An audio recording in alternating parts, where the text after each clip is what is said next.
Uh, But a couple of things I would say on the VCF networking side, because there was some commentary I saw around, like, what are some out of the box security benefits, right? One of the biggest things that we brought to VCF networking, I think that was a great way of thinking about it rather than just the NSX component, because there was a lot of sort of legacy ways of how the product was stood up. And there were some challenges, right? So we have really simplified the bring up of the NSX configurations and those components, right? So as part of the VCF installer experience, it actually is very easy to stand that up.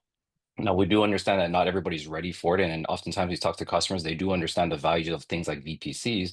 So we want to make sure the environment is ready for you to get started when you are there. But we do support things like using VLAN back networking, right, to get started. So that helps you transition your existing technologies, and then as you look at net new workloads, whether it's container-based workloads, VM services, VKS, et cetera, you can then stand up a new workload domain and start to use some of those new constructs, right?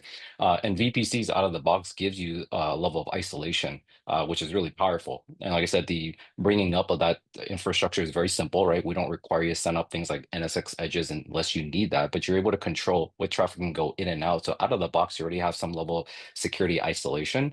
And the other thing that we've also simplified is bringing a lot of this functionality into vCenter, right? Which is still a primary interface for a lot of our admins.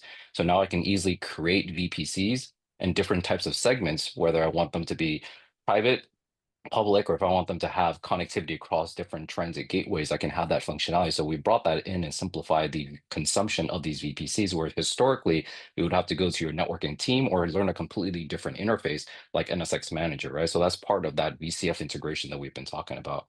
And so, like I said, even for somebody who's not into networking, I find myself very easily to be able to deploy NSX. And then as you start to explore different use cases, especially modern workloads, that's really where the power of VCF networking comes in.